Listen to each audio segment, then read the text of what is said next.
Yes, David K. Johnston, do stay with us as we have further updates. But this time coming out of Australia, and the Prime Minister Anthony Albanese says the Bondi Beach shooting that targeted a Jewish gathering was motivated by Islamic State ideology, as police continue investigating the deadliest mass shooting in the country in nearly 30 years.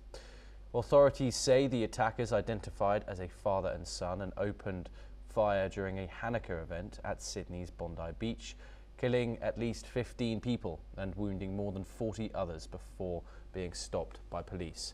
Investigators confirmed the suspects had travelled to the Philippines prior to the attack and that their vehicle contained improvised explosive devices and Islamic State flags, strengthening this terror link. Prime Minister Albanese also said the younger suspect had been investigated by Australia's intelligence agency in 2019, but was not considered a person of interest at that time.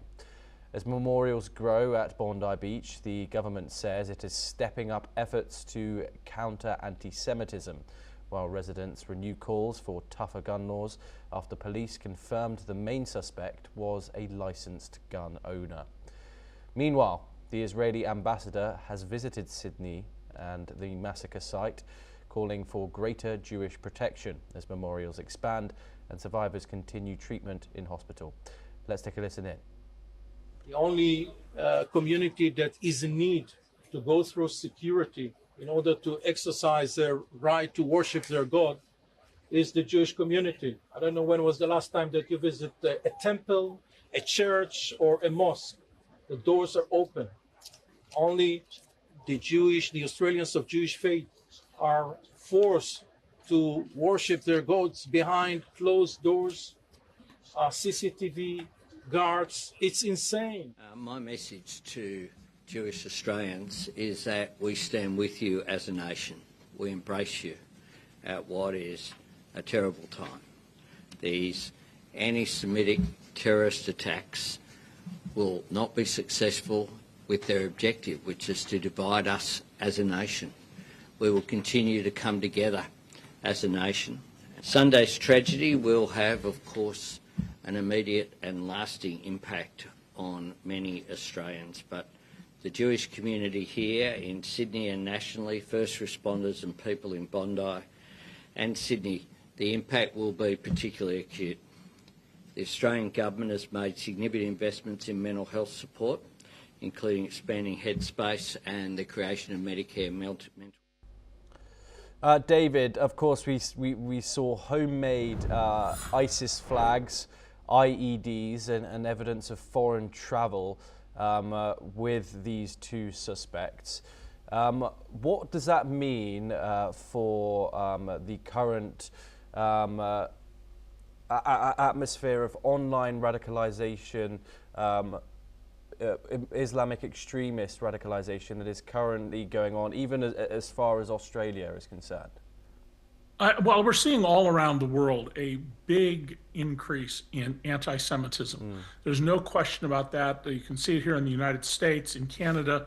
And this attack in Australia is not part of an organized effort. It's a father and son who became radicalized a quarter century after they came to Australia. And they were very effective in terms of their mission to kill people. The father is dead, and the son, the last report I heard, was still in critical condition in the hospital. But I think we're going to see more of this around the world, and it's not just anti-Semitism that we're seeing. In America, we're seeing more racial attacks based on racism, and I think all of this reflects that we're living in a world where we have unaccountable governments like Netanyahu's administration in Israel that are overreacting to things that have happened and not following proportionality, a fundamental principle in international conflict. And the future on this is, I suspect, more trouble before we get past this. The one good thing that may come out of this is the Australians may follow the lead of New Zealand and tighten up on their gun laws. Yeah, indeed. What has been your thoughts on the Israeli response to this? Of course, we've seen the Israeli Prime Minister Benjamin Netanyahu pretty much slam the government in Australia. We've of course seen a visit to the site to the Israeli ambassador. What's your reading on how the world's only Jewish state has responded to this tragedy?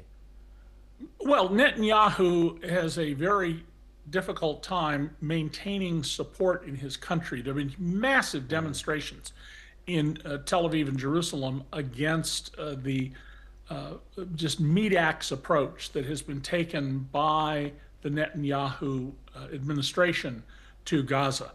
And so he's going to do everything he can to try and strengthen his position and try to prevent a change of government. And remember, he's on a suspended for the moment trial for corruption. He has a government with ministers who hold incredibly anti-Palestinian, anti-Muslim, anti-Arab views of a kind that we haven't previously seen in an Israeli government. And I think he's running a serious risk of turning Israel into a pariah state.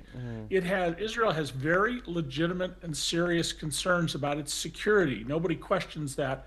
It's how you respond to things like the October attack by Hamas, which was outrageous, but the response has been wildly disproportionate. It's turned a lot of countries against Israel. And one sign of that is when Canberra decided that it will recognize a Palestinian state, something Netanyahu rejects. He does not want to have a two-state solution. David K. Johnston, thank you very much, as always. It's always brilliant talking to you here on NewsX World. Thank you for taking the time. We now move on, and more news